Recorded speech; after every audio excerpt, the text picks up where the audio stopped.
ভোলানাথের সর্দারি সুকুমার রায়। সকল বিষয়েই সর্দারি করিতে যাওয়া ভোলানাথের ভারী একটা বদ অভ্যেস। যেখানে তাহার কিছু বলিবার দরকার নাই সেখানে সে বিজ্ঞের মতো উপদেশ দিতে যায়। যে কাজের সে কিছুমাত্র বোঝে না সে কাজেও সে চটপট হাত লাগাইতে ছাড়ে না।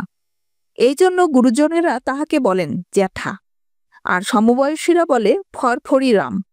কিন্তু তাহাতে তাহার কোনো দুঃখ নাই, বিশেষ লজ্জাও নাই। সেদিন তাহার ৩ ক্লাস উপরে বড় ছেলেরা যখন নিজেদের পড়াশুনা লইয়া আলোচনা করিতেছিল তখন ভোলানাথ মুরব্বীর মতো গম্ভীর হইয়া বলিল, ওয়েবস্টারের ডিকশনারি সবচাইতে ভালো।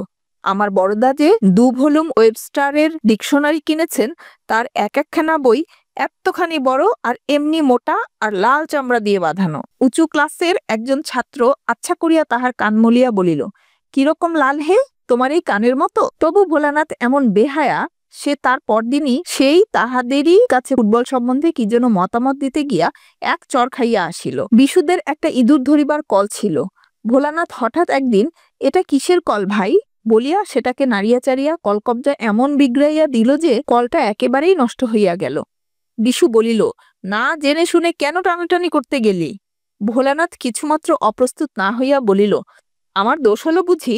দেখ তোর হাতলটা কিরকম বিচ্ছিরি বানিয়েছে, ওটা আরো অনেক মজবুত করা উচিত ছিল। কলওয়ালা ভয়ানক ঠকিয়েছে। ভোলানাথ পড়াশোনায় যে খুব ভালো ছিল তাহা নয়, কিন্তু মাস্টার মহাশয় যখন কঠিন কঠিন প্রশ্ন জিজ্ঞাসা করিতেন তখন সে জানুক আর না জানুক সাত তাড়াতাড়ি সকলের আগে জবাব দিবার জন্য ব্যস্ত হইয়া উঠিত। জবাবটা অনেক সময়ই বোকার মতো হইত। শুনিয়া মাস্টার মহাশয় ঠাট্টা করিতেন, ছেলেরা হাসিত, কিন্তু ভোলানাথের উৎসাহ তাহাতে কমিত না। সেই যেবার স্কুলে বই চুরির হাঙ্গামা হয় সেবারও সে এই রকম সর্দারি করিতে গিয়া খুব জব্দ হয়। হেডমাস্টার মহাশয় ক্রমাগত বই চুরির নালিশে বিরক্ত হইয়া একদিন প্রত্যেক ক্লাসে গিয়া জিজ্ঞাসা করিলেন, কে চুরি করেছে তোমরা কেউ জানো? ভোলানাথের ক্লাসে এই প্রশ্ন করিবা মাত্র ভোলানাথ তড়াক করিয়া লাফাইয়া উঠিয়া বলিল, আজ্ঞে আমার মনে হয় হরিদাস চুরি করে। জবাব শুনিয়া আমরা সবাই অবাক হইয়া গেলাম। হেডমাস্টার মহাশয় বলিলেন, কি করে জানলে যে হরিদাস চুরি করে? ভোলানাথ অম্লান বদনে বলিল, তা জানি নে, কিন্তু আমার মনে হয়। মাস্টার মহাশয় ধমক দিয়া বলিলেন, জানো না তবে অমন কথা বললে কেন? ওরকম মনে করবার তোমার কি কারণ আছে? ভোলানাথ আবার বলিল, আমার মনে হচ্ছিল, বোধহয় ও নেয়, তাই তো বললাম, আর তো কিছু আমি বলিনি। মাস্টার মহাশয় গম্ভীর হইয়া বলিলেন, যাও হরিদাসের কাছে ক্ষমা চাও। তখনই তাহার কান ধরিয়া হরিদাসের কাছে ক্ষমা চাওয়ানো হইল, কিন্তু তবু কি তাহার চেতনা হয়? ভোলানাথ সাঁতার জানে না, কিন্তু তবু সে বাহাদুরি করিয়া হরিশের ভাইকে সাঁতার শিখাইতে গেল। রামবাবু হঠাৎ ঘাটে আসিয়া পড়েন, তাই রক্ষা। তা না হইলে দুজনকেই সেদিন ঘোষপুকুরে ডুবিয়া মরিতে হইত। কলিকাতায় মামার নিষেধ না শুনিয়া চলতি ট্রাম হইতে নামিতে গিয়া ভোলানাথ কাদার উপরে যে আছাড় খাইয়াছিল ৩ মাস পর্যন্ত তাহার আঁচলের দাগ তাহার নাকের উপর ছিল। আর বেদেরা শেয়াল ধরিবার জন্য যেবার ফাঁদ পাতিয়া রাখে সেবার সেই ফাঁদ ঘাটিতে গিয়া ভোলানাথ কিরকম আটকা পড়িয়াছিল সে কথা ভাবলে আজও আমাদের হাসি পায়। কিন্তু সবচাইতে যেবার সে জব্দ হইয়াছিল সেবারের কথা বলি শোনো। আমাদের স্কুলে আসিতে হইলে কলেজ বাড়ির পাশ দিয়া আসিতে হয়। সেখানে একটা ঘর আছে, তাহাকে বলে ল্যাবরেটরি। সেই ঘরে নানা রকম অদ্ভুত কলকারখানা থাকিত। ভোলানাথের সবটাতে বাড়াবাড়ি। সে একদিন একেবারে কলেজের ভিতর গিয়া দেখিল একটা কলের চাকা ঘুরানো হইতেছে, আর কলের একদিকে চড়াক চড়াক করিয়া বিদ্যুতের মতো ঝিলিক জ্বলিতেছে। দেখিয়া ভোলানাথের ভারী শখ হইল, সেও একবার কল ঘুরাইয়া দেখে।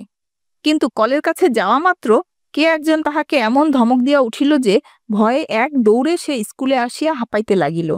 কিন্তু কলটা একবার নাড়িয়া দেখিবার ইচ্ছা তাহার কিছুতেই গেল না। একদিন বিকালে যখন সকলে বাড়ি যাইতেছি তখন ভোলানাথ যে কোন সময়ে কলেজ বাড়িতে ঢুকিল তাহা আমরা বুঝিতে পারি নাই। সে চুপি চুপি কলেজ বাড়ির ল্যাবরেটরি বা যন্ত্রখানায় ঢুকিয়া অনেকক্ষণ এদিক ওদিক চাহিয়া দেখে ঘরে কেউ নাই। তখনই ভরসা করিয়া ভিতরে ঢুকিয়া সে কলকব্জা দেখিতে লাগিল। সেই দিনের সেই কলটা আলমারির আড়ালে উঁচু তাকের উপরে তোলা রহিয়াছে। সেখানে তাহার হাত যায় না। অনেক কষ্টে সে টেবিলের পিছন হইতে একখানা বড় চৌকি লইয়া আসিল। এদিকে কখন যে কলেজের কর্মচারী চাবি দিয়া ঘরের তালা আটিয়া চলিয়া গেল সেও ভোলানাথকে দেখে নাই। ভোলানাথেরও সেদিকে চোখ নাই। চৌকির উপর দাঁড়াইয়া ভোলানাথ দেখিল কলটার কাছে একটা অদ্ভুত বোতল। সেটা যে বিদ্যুতের বোতল। ভোলানাথ তাহা জানে না। সে বোতলটাকে ধরিয়া সরাইয়া রাখিতে গেল, অমনি বোতলের বিদ্যুৎ হঠাৎ তাহার শরীরের ভিতর দিয়া ছুটিয়া গেল। মনে হইল যেন তাহার হাড়ের ভিতর পর্যন্ত কিসের একটা ধাক্কা লাগিল। সে মাথা ঘুরিয়া চৌকি হইতে পড়িয়া গেল। বিদ্যুতের ধাক্কা খাইয়া ভোলানাথ খানিকক্ষণ হতভম্ব হইয়া রহিল। তারপর ব্যস্ত হইয়া পালাইতে গিয়া দেখে দরজা বন্ধ। অনেকক্ষণ দরজায় ধাক্কা দিয়া কিল ঘুষি লাথি মারিয়াও দরজা খুলিল না। জানালাগুলিও অনেক উঁচুতে বাহির হইতে বন্ধ করা। চৌকিতে উঠিয়াও নাগাল পাওয়া গেল না। তাহার কপালে দরদর করিয়া ঘাম ঝরিতে লাগিল। সে ভাবিল প্রাণপণে চিৎকার করা যাক, যদি কেউ শুনিতে পায়।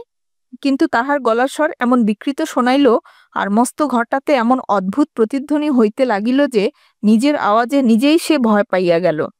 ওদিকে প্রায় সন্ধ্যা হইয়া আসিয়াছে।